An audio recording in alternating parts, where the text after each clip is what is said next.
This is Mike Callahan, Dr. FileFinder, and welcome to your Butterscotch.com tutorial on setting your home page in Internet Explorer. Now, this is Internet Explorer 7. You click on Tools, Internet Options.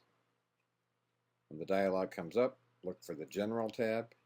You can see here I have iGoogle set as the home page. Now I can use the default page, which is a Microsoft page. I can use a blank page.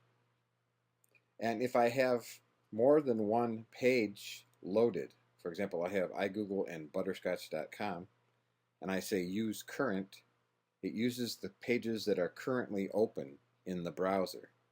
So if I click it now, you can see it added Butterscotch.com as one of my home pages.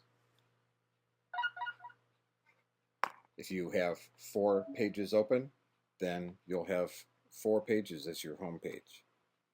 Click Apply, click OK. Now another little caveat in Internet Explorer 7 is by the home icon here, you can click here and you can add or change the home page, or you can remove any parts of your home page that you want. So that's kind of a handy feature. You don't have to go all the way into the Internet options. And that's all there is to it.